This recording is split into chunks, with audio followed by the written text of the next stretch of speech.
Bonjour et bienvenue sur Marqueur, votre podcast 100% marketing durable, car je suis convaincue que le marketing durable, c'est le marqueur de la bonne santé des entreprises. Le marketing est au cœur de l'entreprise avec la proposition de valeur, de produits ou services, et gérer des projets marketing avec le cœur nous emmène plus loin dans la formulation d'une offre qui fait sens aussi bien pour vos clients que pour vos collaborateurs. Je m'appelle Diane Cantan et après plus de 20 ans en marketing et communication digitale, j'ai décidé de partager ces convictions en réalisant des épisodes en solo ou avec des invités où j'aborde les différents sujets de marketing durable, communication responsable, numérique responsable et plus largement des enjeux liés à la RSE.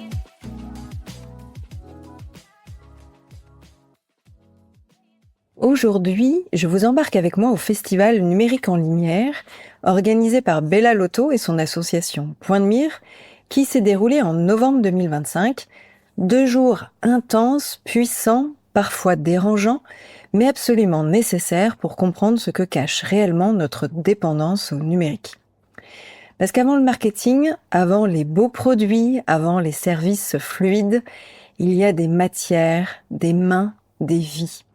Et ce festival, c'est exactement ça, mettre de la lumière là où notre confort digital préfère souvent l'ombre.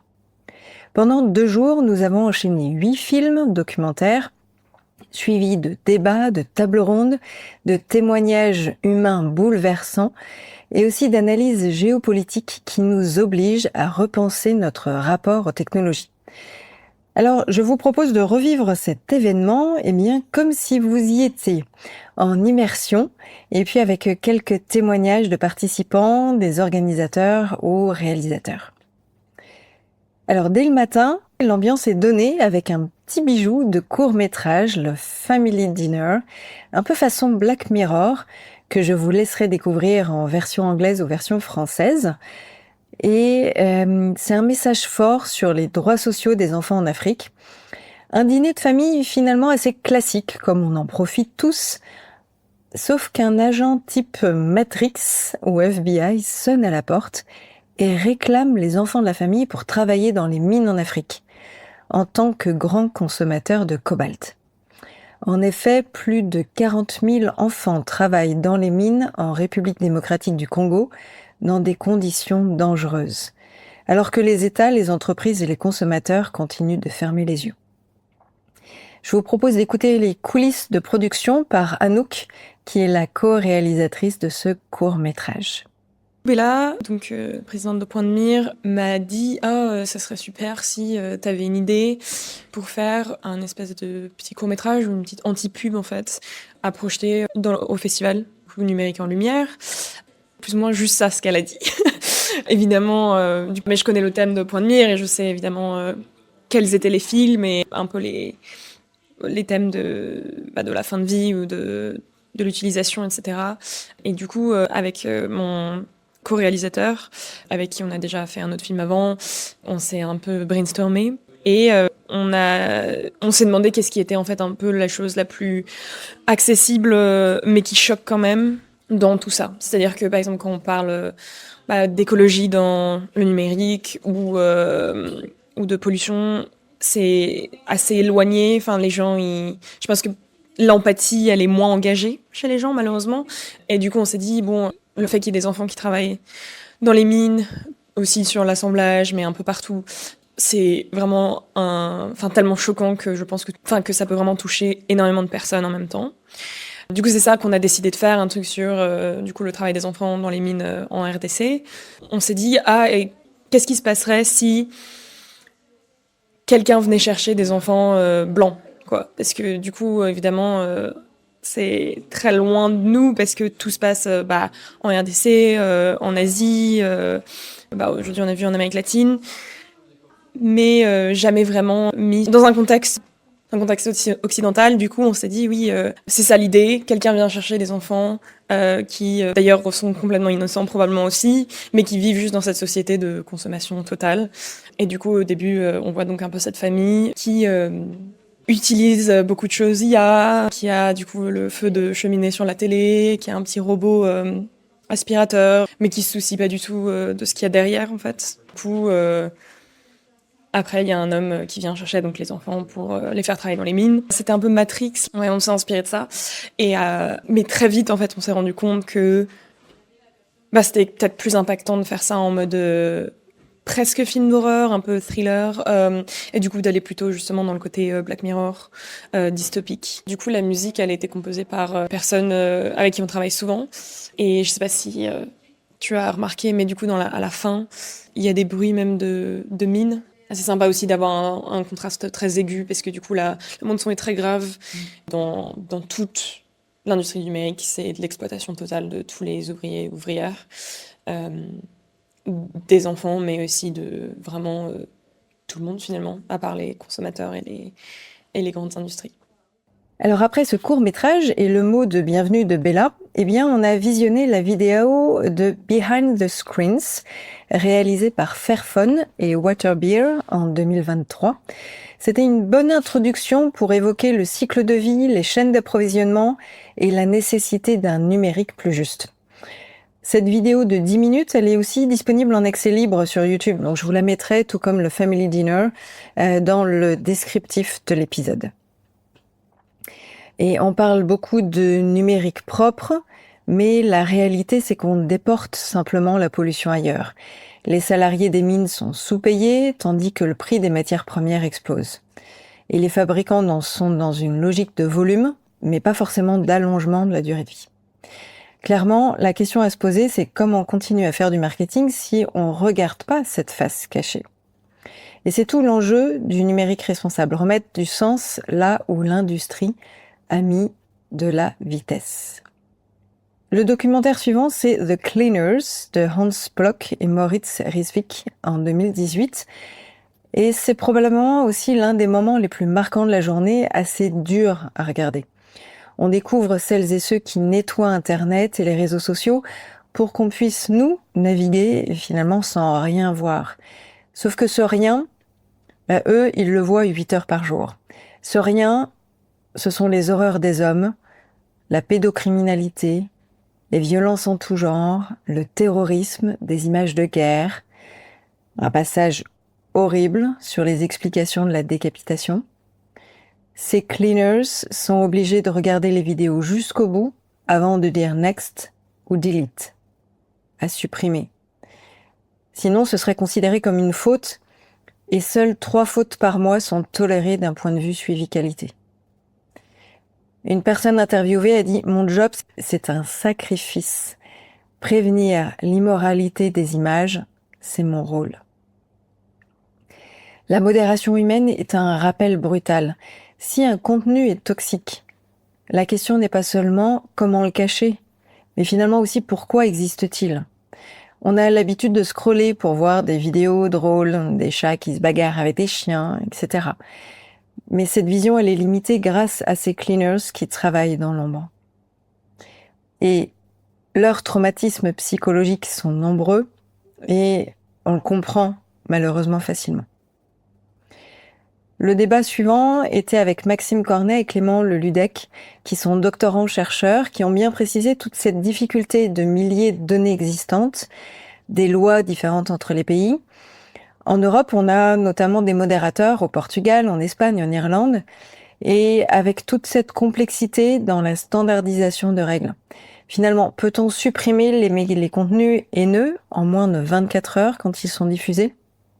C'est impossible à gérer. Comment former ces cleaners aux règles juridiques ? Les modérateurs ne sont pas juges. Ils n'ont pas fait d'études en droit. Et donc, comment faire ensuite la différence entre un contenu à conserver d'un point de vue politique, historique, notamment sur les zones de guerre, et tous les autres horribles à regarder qui doivent être supprimés. Les chaînes d'externalisation sont en cascade et les sous-traitants trop nombreux. Exemple, à Madagascar, ça représente 2% du PIB, 19 000 emplois fixes, 85 000 personnes en freelance, 365 millions de chiffres d'affaires en 2025 pour des salaires de jeunes diplômés à seulement 100 ou 120 euros par mois. Alors certes, l'IA peut amener de l'automatisation, comme le déclare TikTok, avec 90% de modération automatique, mais ils sont rappelés également que la modération de la data ne concerne pas seulement les GAFAM, mais toutes les entreprises, dès lors qu'il y a un forum, un service client, un blog, et chaque organisation doit respecter les lois du pays et doit aussi fixer ses propres règles de modération. Alors, ce que je vous propose, c'est d'écouter Christophe et Véronique qui se sont exprimés suite à ce documentaire The Cleaners. Alors, sur The Cleaners, c'est un film qui m'a beaucoup ému, et donc encore bravo à l'association Point de Mire, à Bella, pour ce choix éclairé.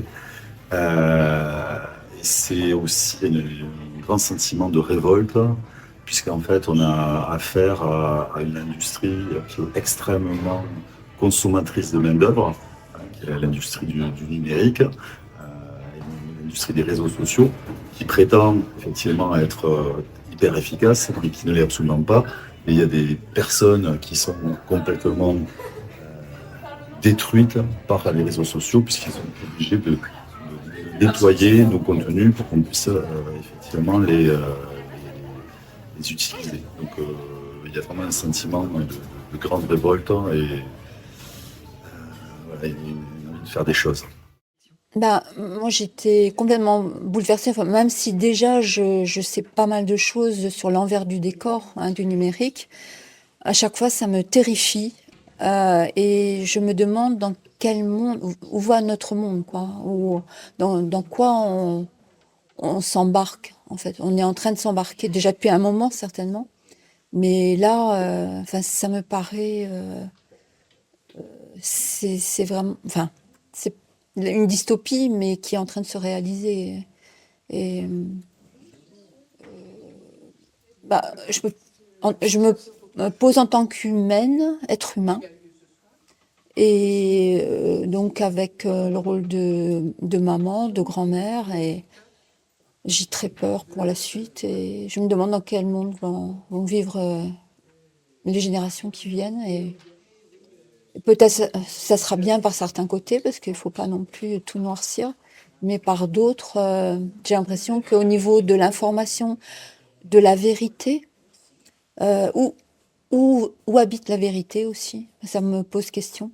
C'est un vaste sujet philosophique. Voilà, et c'est Boualem Sansal, que j'ai lu il n'y a pas très longtemps, qui pose cette question. Et donc, voilà, face à certaines affirmations, c'est toujours important de se poser la question d'où elle vient, comment elle est arrivée jusqu'à nous, et par qui elle est proposée aussi, quoi. On comprend facilement l'inquiétude aussi de Véronique, qui évoque la difficulté pour chacun ou pour les jeunes générations de décrypter ce que l'on voit, le vrai du faux, et cette cruauté de l'être humain. Alors après The Cleaners, on a regardé Complicit de Heather White et Lin Zhang, datant de 2017. Et là, on atteint qu'un sujet géopolitique plus large, la dépendance mondiale aux minerais, les assemblages réalisés sur un même continent, majoritairement en Chine, où les indemnisations des maladies liées au travail ne sont possibles que depuis 2024 et pas systématiques dans les entreprises. Les leucémies sont nombreuses en ingérant ou en touchant les substances toxiques. Un ouvrier chinois est intoxiqué toutes les 5 heures. Dans ce documentaire, un jeune de 18 ans indique nettoyer 700 écrans de tablettes ou smartphones par jour, utilisant l'hexane, la substance dérivée du pétrole, qui, utilisée trop souvent, provoque des paralysies du cerveau et l'infertilité. Là-bas, les hôpitaux sont corrompus par les entreprises afin de ne pas diagnostiquer les maladies liées au travail et de ne pas prendre en charge les frais médicaux. La question qu'on se pose, c'est est-ce que l'argent est-il plus important que les vies humaines ? C'est ce qu'on entend aussi dans le film. L'entreprise Foxconn est le lieu de tournage de Complicit, qui a notamment connu de nombreux suicides en 2010. Les droits humains de nouveau bafoués, avec une réelle absence du devoir de vigilance des travailleurs. Ensuite, dans le débat, on a Celia Isoard qui rappelle que toute la chaîne d'exploitation du smartphone est fondée sur une succession de crimes. L'Europe dépend à 90% des minerais chinois, les terres rares. 12 millions de Chinois travaillent dans des conditions précaires, loin de chez eux. La plupart sont des adolescents. 90% des appareils électroniques sont fabriqués en Chine, avec une croissance à 2 chiffres chaque année. Et un smartphone traverse jusqu'à 70 pays avant d'arriver dans nos mains et fait 4 fois le tour du monde. À la suite de Complicite, le débat s'est tenu entre Agnès Crépet, responsable de l'ingénierie logicielle chez Fairphone, et donc Célia Izoard, journaliste autrice de plusieurs ouvrages, dont La ruée minière au XXIe siècle, enquête sur les métaux à l'ère de la transition. Et Agnès rappelle la différence entre réparer et compenser, le rôle des communautés open source dans l'allongement de la durée de vie, et le besoin de revoir totalement les cycles de production. Une machine peut durer 6 ou 8 ans, pas que 2, et le marché du reconditionné explose, mais attention au greenwashing. Son message, c'est oui, il faut plus de sobriété, mais aussi plus de courage politique. Alors, 4e film de la journée, un des plus touchants. Le sang et la boue de Jean-Gabriel Leno en 2025. Nous sommes en République démocratique du Congo, dans un village proche d'une mine de coltan, entouré de groupes armés, notamment le M23, qui est à la frontière avec le Rwanda. Et nous suivons le quotidien d'un creuseur, de sa famille et d'autres villageois. Et voilà quelques extraits que j'ai pu noter. Nous, au Congo, on a tout. Le soleil, la faune, la flore, pour vivre au paradis.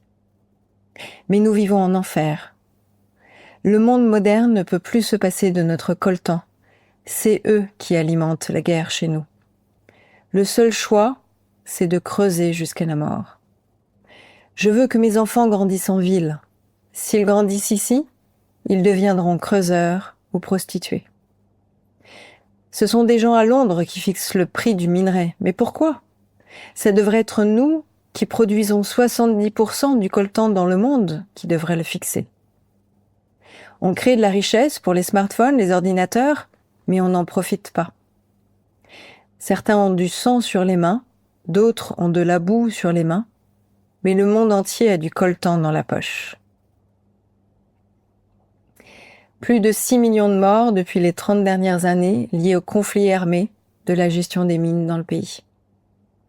On apprend aussi que le kilo du coltan leur apporte 3000 francs, un peu plus d'€1 ou $1, alors que, issu du coltan, le tantal, lui, est vendu environ $320 le kilo. Alors, écoutons sans surprise 3 témoignages de spectateurs que j'ai interviewés et qui ont voulu parler de ce film en particulier. Donc, il y a le témoignage de Christophe, de nouveau, de Michaela et de Richard. Sur la boue et le sang, j'ai trouvé que c'était autre chose que de lire un journal. On s'attache au personnage, on voit ça couler les méfaits de l'extraction du coltan. Donc effectivement, on voit bien que les familles sont détruites, les vies sont détruites. Et ça touche aux tripes. Donc ça donne pas envie d'aller foncer à la Fnac ou chez Apple pour aller acheter le dernier Apple ou Samsung. Ça, au contraire, ça donne juste envie de se dire est-ce que je pourrais pas finir avec ma vie avec mon smartphone. Oui, alors merci beaucoup. Je pense que c'est extrêmement important d'aborder tous les sujets qui sont liés à la totalité de cycle de vie. On a pu, pendant ces 2 jours, comprendre beaucoup mieux aussi la réalité quotidienne des personnes qui sont directement impactées par les enjeux.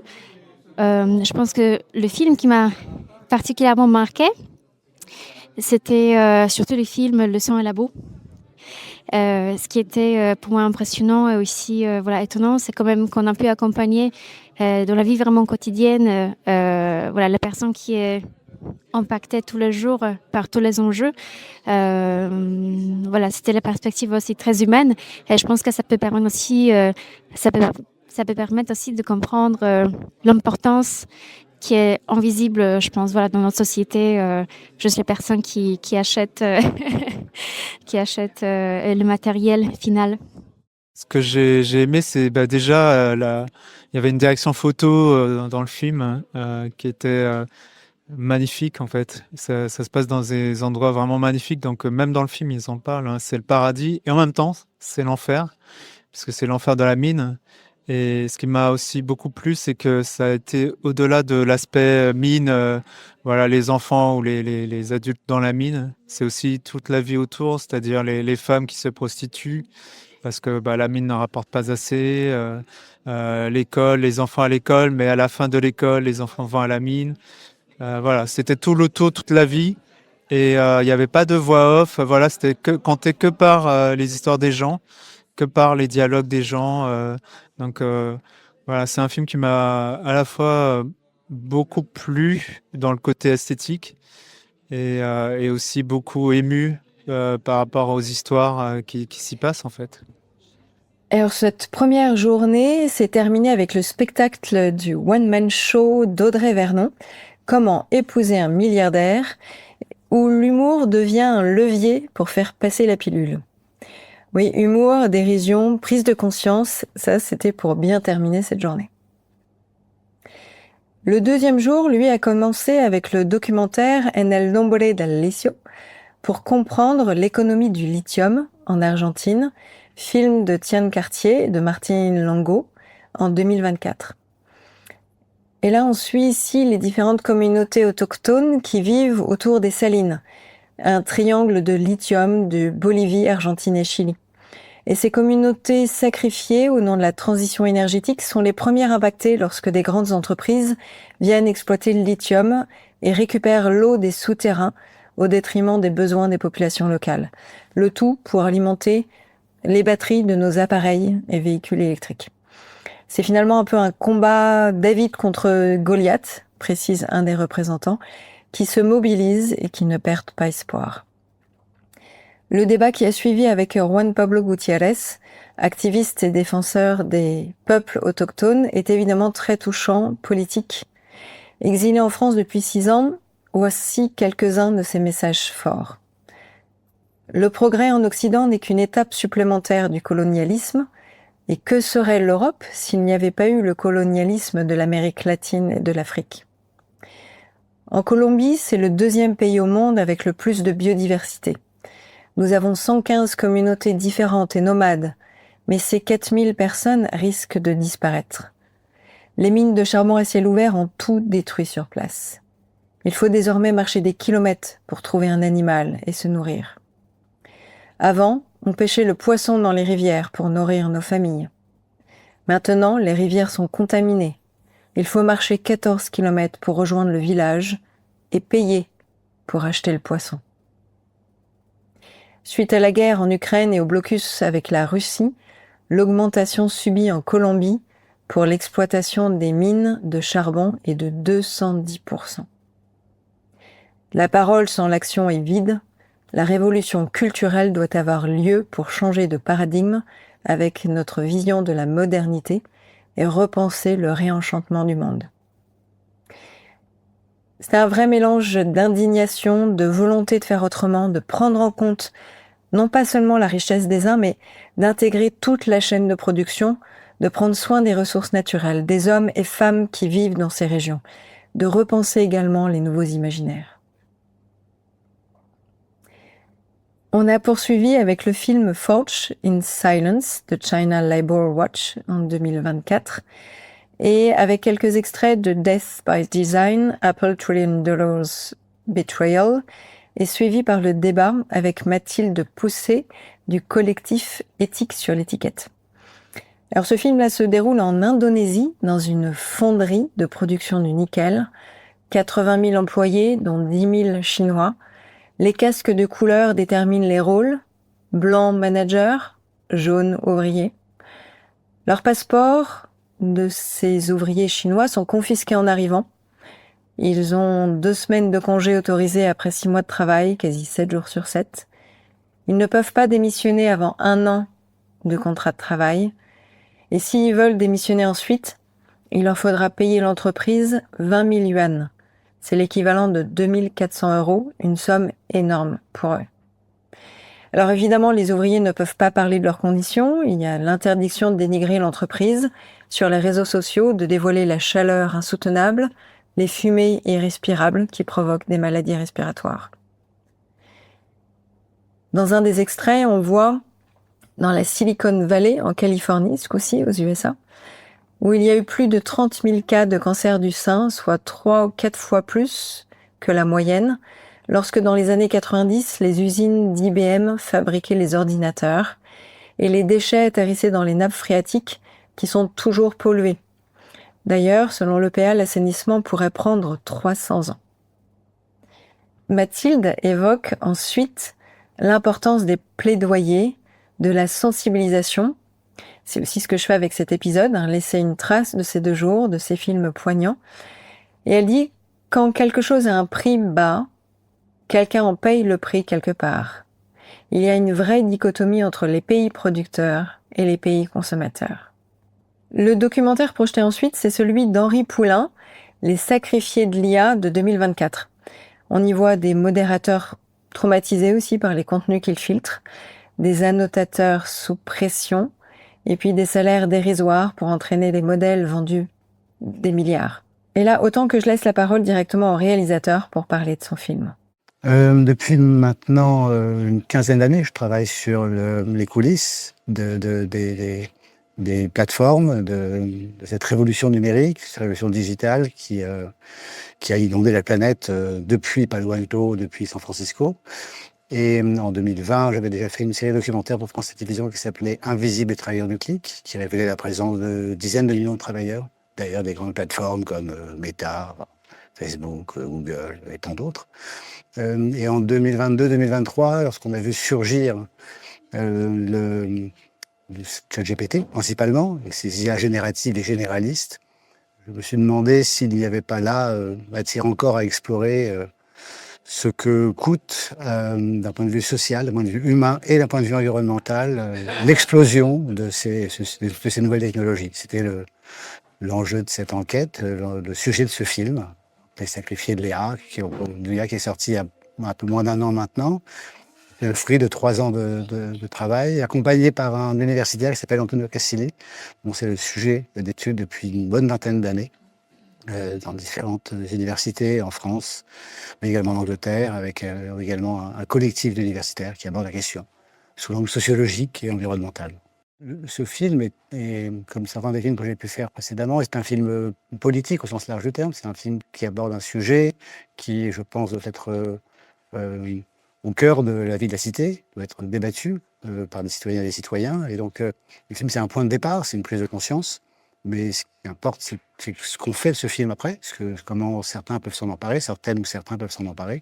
Et dès lors qu'on m'invite à parler, à échanger autour du film, je l'accepte, parce que ce sont des moments importants d'échange. Et le film vit sa vie aussi ainsi, pas simplement dans le fait d'être vu isolément. Il a été diffusé en télévision, il a eu une vie sur le web, mais les projections publiques... Les projections publiques sont des moments intéressants parce que c'est des moments d'échange, de discussion, de conversation après avec le public, et où je peux effectivement intervenir et donner des compléments d'information, mais je peux également écouter des ressentis, et ça me nourrit aussi. Et puis c'est un sujet collectif, et je pense que le collectif naît dans l'instant où on se réunit et on parle d'un sujet commun. Et le dernier documentaire de ces 2 jours portait sur la fin du cycle de vie de nos appareils IT, les déchets électroniques. How E-Waste Poisons Southeast Asia de CNA Insider en 2024. On y apprend notamment que l'Asie du Sud-Est récupère 50% des e-déchets du monde entier, 54 millions de déchets électroniques en 2019, 75 millions estimés en 2030. Les compositions chimiques brûlées à l'air libre contaminent l'air, les sols, les rivières, et notamment avec du mercure, du plomb, de l'arsenic dans l'eau. Et 9 millions de personnes meurent à cause de cette pollution. Et depuis 2018, la Chine a interdit l'importation des déchets électroniques qui sont désormais redirigés vers la Thaïlande et la Malaisie, dont leurs décharges sont saturées. Voilà, 2 jours chargés dans son émotion, mais avant que je vous dévoile ce que je retiens de ces 2 jours, de ces 8 films documentaires, je laisse la parole à Bella Lotto, qui est la présidente de l'association Point de Mire, qui a organisé l'événement, pour nous expliquer pourquoi elle a voulu organiser cet événement. Eh bien, on avait fait déjà une première édition en 2019, si vous vous souvenez bien. Et en fait, elle était essentiellement basée sur la question de l'environnement, en tout cas l'impact environnemental du numérique. Or, je me suis rendu compte depuis longtemps, je me suis rendu compte et on s'est rendu compte au sein de Point de Mire, qu'en fait, il y avait un sujet qui était extrêmement grave et important et totalement lié, que c'était absurde de faire des choses séparées. Donc on a voulu remettre ça avec une édition 2 qui était complètement différente, avec notamment concentrée sur les droits humains bafoués dans le domaine du numérique, évidemment. Et qu'est-ce qui a fait choisir ces projections? Ça, c'est plus complexe, c'est une question qui est plus complexe. En tout cas, la réponse, elle est moins simple à donner. Parce qu'en fait, c'est à la fois, ça vient du fait que je fais une veille j'ai une veille très attentive tous les jours sur les trucs qui sortent et tout. Puis il y a très peu de documentaires, en fait, sur le sujet du numérique et de ses impacts en général. Et notamment sur les droits humains. Alors là, c'est encore pire. Et du coup, il y a certains, donc la sélection, elle a duré parce que j'ai cherché. Parfois, on avait un film qui pointait son nez, qui était fondamental, et qui en fait, par exemple, un film chinois, qu'on n'a pas pu projeter mettre dans la programmation. Pourquoi? Parce qu'en fait, il est interdit, ils ne peuvent même pas le diffuser, non seulement ils ne peuvent pas venir, mais en plus, ils ne peuvent même pas le diffuser. C'est totalement interdit, parce que c'était effectivement un film qui se passait au sein vraiment d'une entreprise très connue d'électronique, qui assemble des matériaux pour les ordinateurs. Donc du coup, la programmation, on a essayé aussi de mettre en avant des thèmes qui nous semblaient importants. Mais en fait, tous les thèmes sont importants dans les droits humains. Je ne vais pas choisir cette personne plutôt qu'une autre, et une cause plutôt qu'une autre. Donc en fait, on s'est vraiment mis sur un rythme aussi assez dense. Avec un format de débat aussi après la projection. Ouais, pour la plupart, pas pour tous les films, mais pour la plupart, il y a effectivement, alors plutôt des échanges ou une mini-conférence ou des échanges, et puis suivi en effet de questions, de remarques, donc d'un débat. Donc pour entrer un petit peu en profondeur, ce qui est quand même le but de ce festival, c'est de rentrer en profondeur dans les sujets à travers les témoignages, et aussi à l'aide de certains experts, ou en tout cas de certaines personnes qui soit auraient été sur le terrain journalistiquement, soit qui connaissent vraiment le sujet, comme on a eu 2 jeunes doctorants ce matin, c'était le cas sur les travailleurs du clic ou les attachements. Ouais. Puis ce festival qui pourra être décliné après en région. Mais on a eu 3 demandes aujourd'hui, notamment pour la Suisse et puis 2 autres villes en France. Nous, on a fait des projections en province et tout, mais là, je crois que ça serait intéressant de décliner. Ça, c'est un appel aux auditeurs et aux auditrices qui nous écoutent et qui auraient envie de découvrir les projections. Ils peuvent aussi contacter l'association Point de Mire et faire une demande de projection chez eux. D'autant plus qu'on a un programme Numérique en lumière, c'est pas seulement un festival, c'est aussi un programme qui a bénéficié d'ailleurs d'une aide de l'ADEME. Il faut les remercier vraiment parce que en ces jours perdus, c'est difficile. Mais du coup, ce programme Numérique en lumière continue et on propose justement des projections en province et ailleurs, notamment au niveau des entreprises et des collectivités territoriales. C'est un long programme qui peut durer autant qu'on veut s'il y a des amateurs et des personnes qui veulent sensibiliser autour d'eux ou des collectivités qui veulent sensibiliser leurs citoyens et leurs agents et dans les entreprises évidemment, bien sûr. Yes. L'appel est lancé. Merci Bella. Merci beaucoup. Ciao. Alors merci Bella, merci à Richard, Henri, Christophe, Véronique, Michaela, Anouk qui ont accepté de prendre le micro et d'évoquer leurs ressentis à brûle-pourpoint, comme ça à chaud, tout de suite après avoir visionné ces différents documentaires. Alors après ces 2 jours d'immersion, eh bien voici ce que je retiens, ou tout du moins ce que j'aimerais vous transmettre. En premier, c'est que le numérique responsable, c'est pas une option. En fait, c'est un devoir stratégique.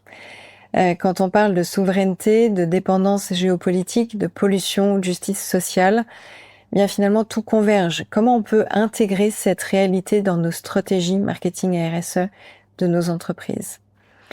Et une entreprise qui ignore ces sujets met en danger son modèle économique.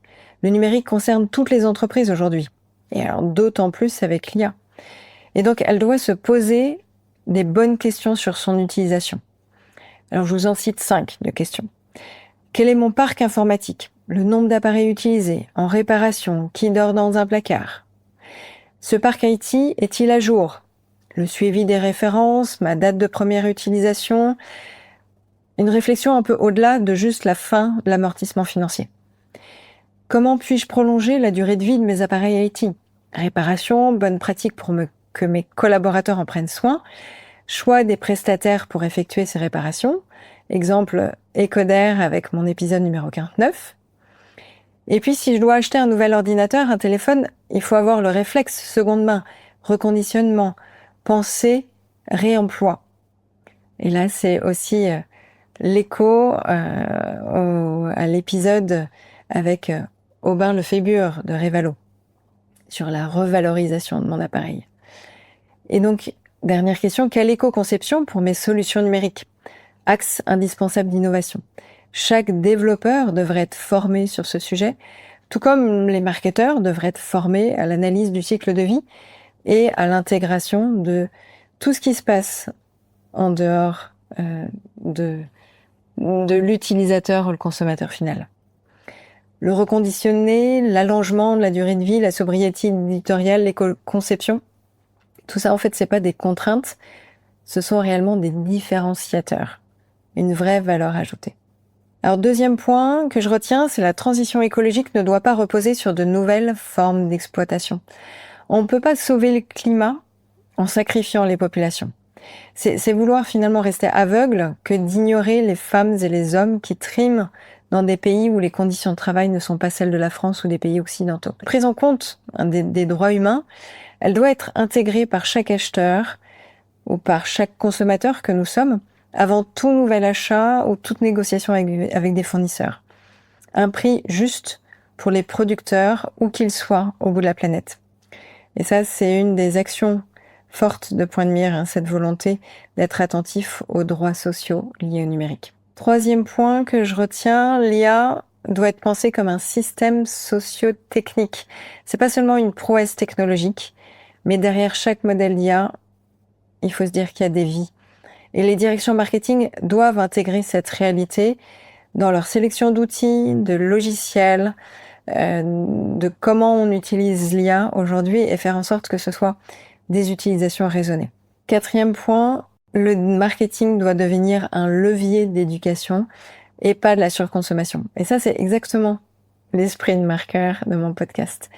Je ne sais pas si c'est ce que vous ressentez à travers les différents épisodes que vous avez pu écouter, mais c'est ce que je veux, c'est remettre du sens, redonner de la valeur, éclairer les angles morts, ce que l'on ne voit pas, et puis pouvoir proposer, inspirer, guider, être dans l'action.